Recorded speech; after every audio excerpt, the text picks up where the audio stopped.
So I'm in the middle of writing my new book, Who Wants That Perfect Love Story Anyway?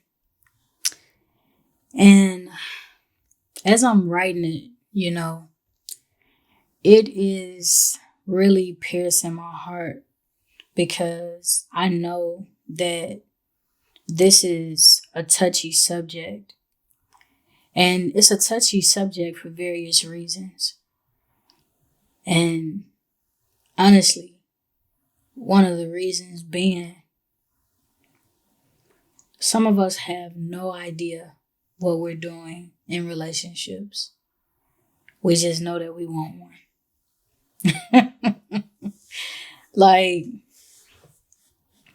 man, when I sit and think about just my love story personally, and, just some of the things that I'm putting in the book in regards to my love story, it has not been sexy. Like, literally, the first relationship I was ever in, I got into the relationship because this girl liked me real heavy. And I was just like, why not? And, it's crazy to like say that out loud now, but when I was in high school, I wasn't thinking about love and, you know, is this person compatible? Like I wasn't thinking about none of that stuff. If I could be honest, I didn't even have the language for that. I didn't know anything about compatibility, you know? And so what I started realizing, as I sit and I just think back to just how this all started and when it all started, I never gave myself a break. And I'm not talking about the type of break where it's like, okay, well, I've been hurt by so many, relationships and I've experienced heartache. So I'm just not going to date nobody else. Like I'm going to just give up on love. I'm not talking about that type of break. I'm talking about the type of break that you take when you actually pause and you think about who you are. What values matter to you? What do you want from a relationship? What do you want from your person? What do you want from yourself? You know what I'm saying? Like when you think about the type of relationships that you want, who do you want to be? How do you want to show up? What type of love do you want to give? You know what I'm saying? And it was just like for me, I literally had relationship after relationship, taking drama or trauma into the next experience. Just thinking at some point it'll all sort itself out. And to be honest, it never did. Like, if I could be real, it just seems like the relationships got not necessarily worse, but I just became more drained, And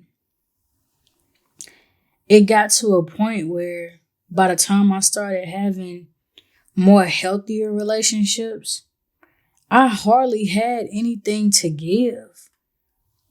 Like, talk about being emotionally unavailable for real. And it's because I exerted so much effort and energy in previous situations that I knew didn't serve me. But for whatever reason, I kept holding on. And, as I'm writing this book,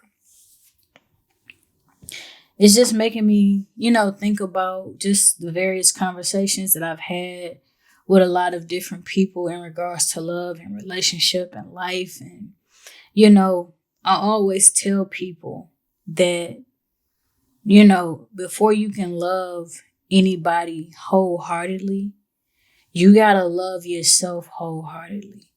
You know what I'm saying? Like self-love,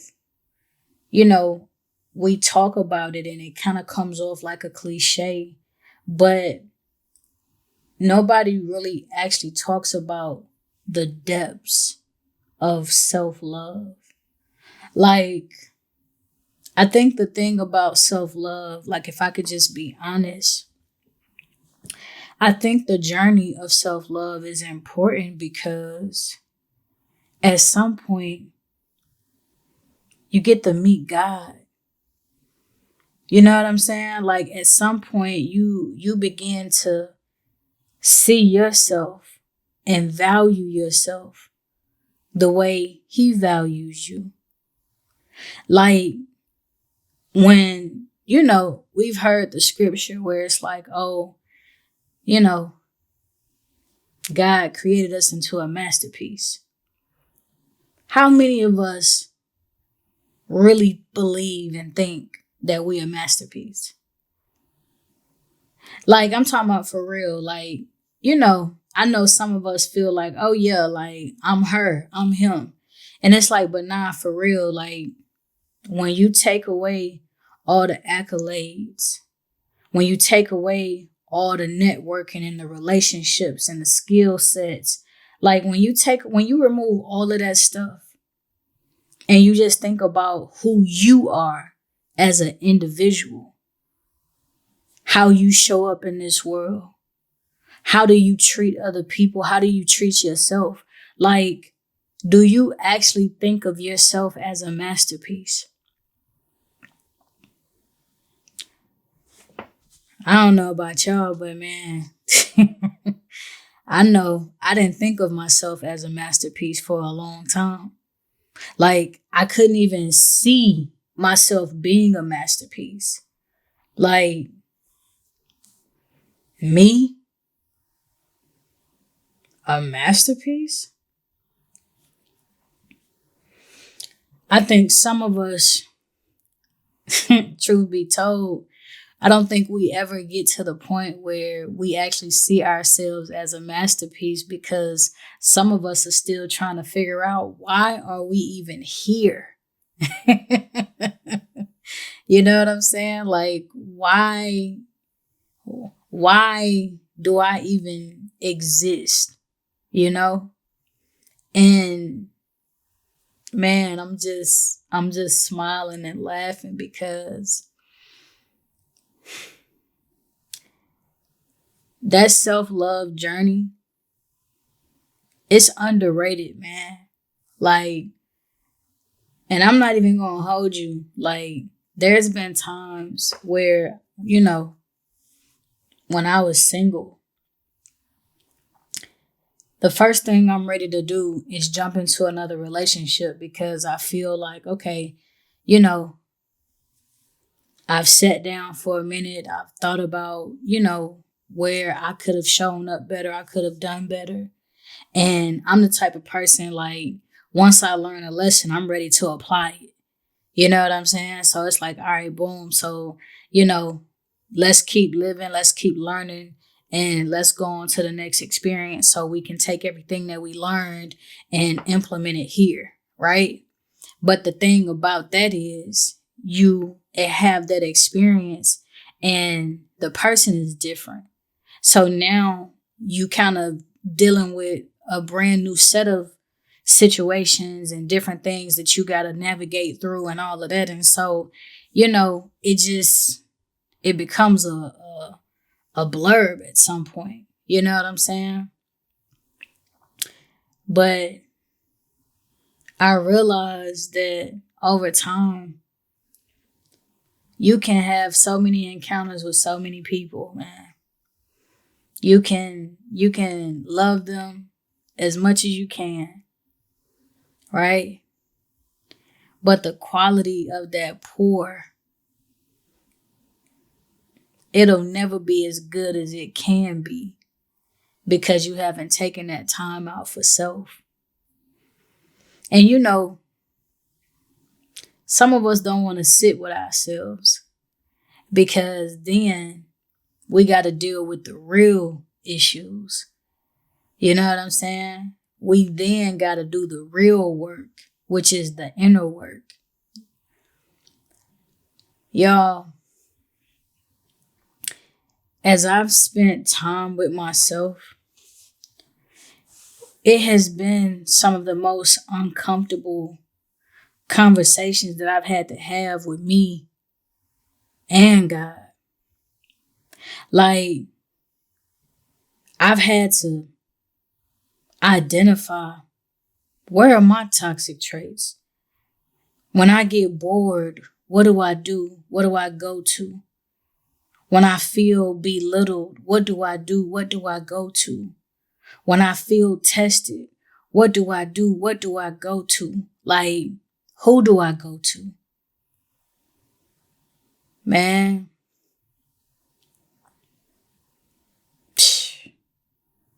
y'all, it's so crazy, man, because I can honestly say, for the first time in my life, y'all, I'm talking about the first time in my life, and I've been dating since I was 17, 18, and I'm in my mid 30s. For the first time in my life,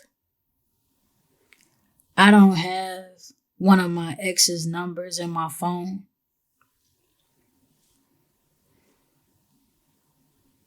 I know that sound crazy. I know it sound crazy, but it's true. Like, I have always kept good relationships with my exes because I was always the one that got away. And so I I enjoyed the idea of knowing that they could never experience me again. But you can call me from time to time. Tell me what you got going on. I'll give you some advice on it and keep it moving. Thinking that that was giving me the upper hand in a way.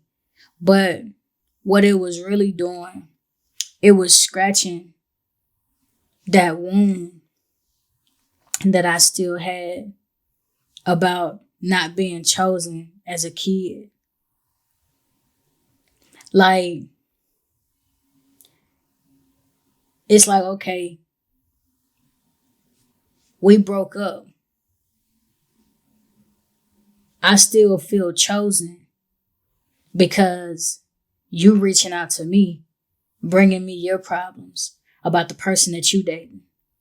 And so now I get to tell you about, you know, the things that I've observed about you and how you can move and what they really doing and what they saying and this, that, and the third. And it's just like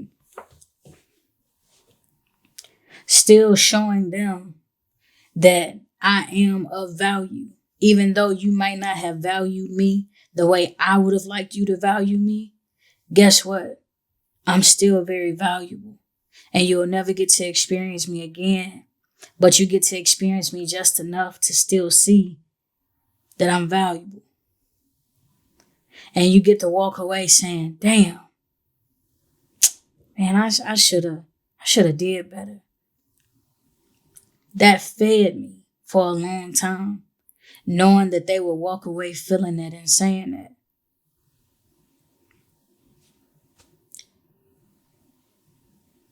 But when I think about it really feeding me, I was allowing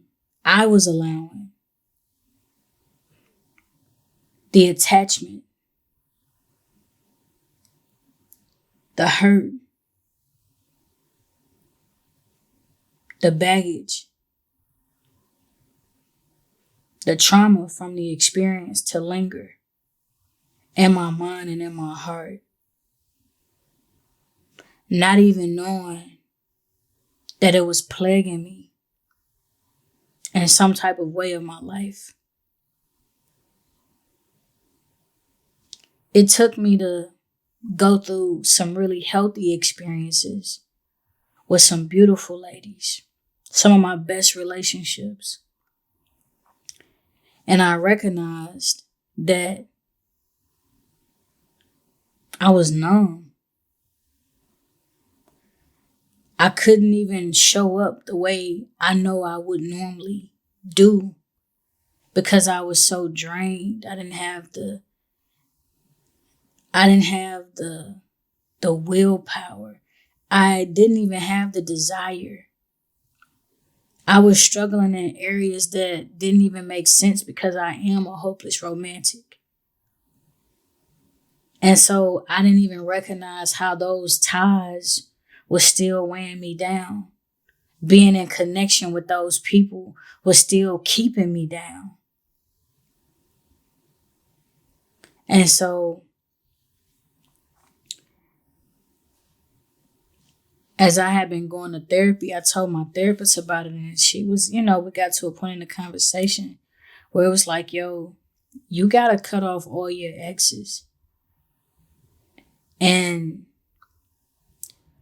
I never knew the weight that it was going to lift off of me. You know what I'm saying? But it's like once that happened, it made me think about how this is a learned behavior for me. I keep my exes around because that's what I know. You understand what I'm saying? Like, that's how I grew up. That's what I grew up seeing. So it's very normal to me. You know what I mean? And even not just like with family, but also with friends, like I'm just used to seeing people, keeping people around, never letting anybody go. Like, we family for life. You understand? And nobody talks about how that actually impairs you. Like, it damages you in ways that you don't. It's almost like it's eating you from the inside. But can't nobody see it until you get around people who are healed, people who are more emotionally available, emotionally intelligent. Like, they get to actually see things within you that nobody else was able to see or even tell you about, because damn near everybody around you in that same loop, in that same cycle.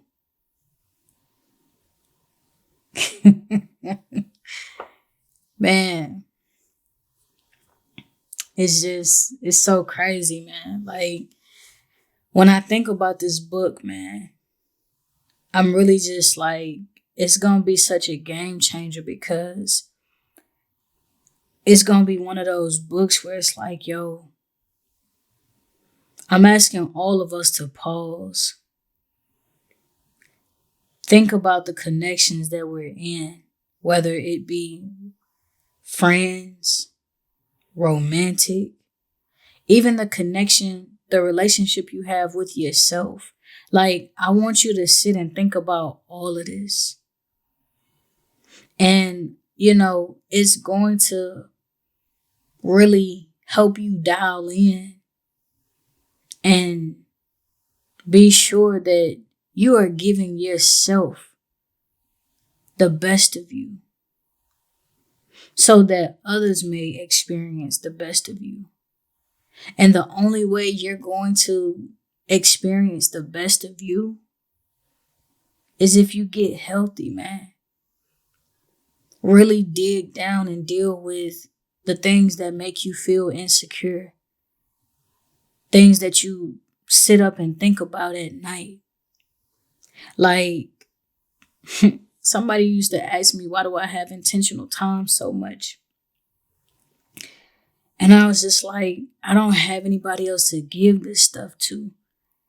Like, I gotta have a conversation with God about it, because that's where I feel the safest. Like, and I really, like, the more I had conversations with God and I brought him what's raw, what's real, I felt safe. I felt seen. I felt secure. And it's crazy because as I started thinking about the things that I feel with God, it made me realize how much, like, I'm falling in love with God. And I thought that was the craziest thing. Like, I remember when I was in my car, this was like a few months ago at this point. And I remember I was just sitting there talking to God in the car, just me and God. And I just told him, I was like, man, God, I think I'm in love with you. And I remember I put my hand over my mouth because I was like, yo, hold on. And it was just crazy because it's like, I never said that to a dude before. You know what I'm saying? And it made me pause and recognize, like, yo, I thought I had been in love before. You know what I'm saying? But the way this feels, oh man, like, it's nothing like it, Like, and I was just sitting there thinking about how, like, I could be so pissed off with God. I could tell him, everything that I'm feeling and, I'm upset with him. And at some point, there's this peace that comes over me.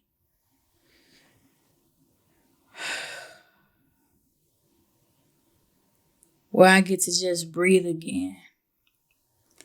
And it's like, okay, I'm really pissed off with you, but I trust you. Yo, man, can you imagine talking to your partner like that? Babe, I do not agree with what you did. I'm so pissed off with you right now. Oof, and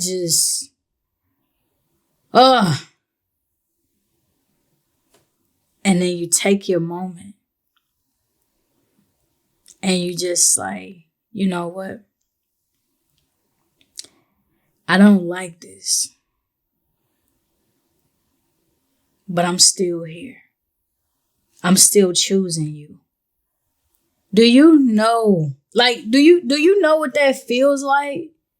Like, man, I'm feeling it right now. Like, cause I'm telling y'all, I have real conversations with God. Like, I be cussing, I be fussing. Like, I bring him whatever I am carrying because he told me that I did not have to carry it by myself. So even when I try to carry it by myself, it gets too heavy and it gets to a point I gotta give it to him because if I don't, this is going to break me down. Can you imagine having a partner that will help carry the load with you and for you? Oh my God, this is so good. And this is why I've gotten to the point in my dating journey where it's like, okay, Lord, I want to experience the person that you have designed for me. That's who I want. That's who I want to marry. That's what I want my relationship to be. Like, I want that person. Because if I'm coming from that angle where it's like, I'm asking you for the person that you designed for me, that means that this person is going to be able to handle all of me and everything that I come with. And I'm not going to have to walk on eggshells. And I'm not going to have to pretend to be somebody that I'm not. I can literally show up as myself. Even on my worst days, they'll still be able to handle me. Ooh, yo. That's a different type of love right there. You feel me? And that's why it's just so important for us to get honest with ourselves. Is the person that you're dating, the person that you're married to, the person that you're spending time with, is this person calming your nervous system?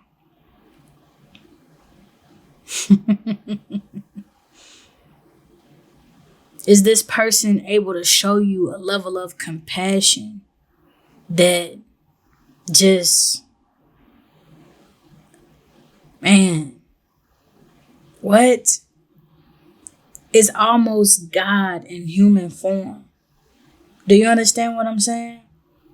Now, still having the understanding of this is not God, right? Like, I'm not saying that they replace God. We're not doing that at all.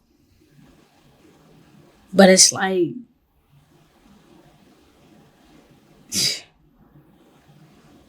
they spending so much time with God too, that it shows just by how they exist in the world. Y'all, that's why, when I hear people say like, oh, it's piss in the dating pool, I can't say that, man, because the pool that I'm in, God touching that. You hear me? God supplying that. God providing that. And it ain't no piss in there. I can guarantee you, it ain't no piss in the water. But this is why I say, spend time with yourself. Spend time with God. Really think about who you are. Who do you want to be?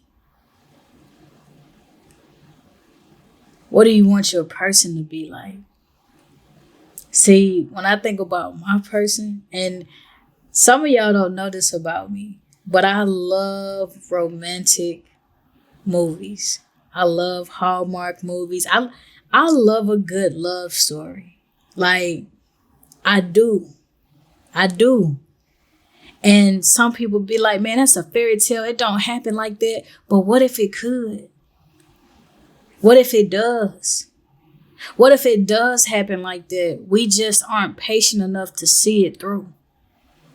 What if it does happen like that, but we aren't wise enough to choose differently because we don't know what's on the other side of that choice? Yo, man. The way I see it, love can happen just like that. It can be the most beautiful love story. It can be the most exhilarating experience you have in your life. But it's going to require you to be different. It's going to require a version of you that do not settle. It's going to require a version of you that do not negotiate they non-negotiables. It is going to require a different you. But the question is, are you ready to be that version of you? Are you ready to let go of all of the baggage, all of the different things that consume you and keep you exactly where you are? Are you ready to let that go so that you can become your highest self and you can receive all that has your name on it? I really feel it's my time, think it's my year.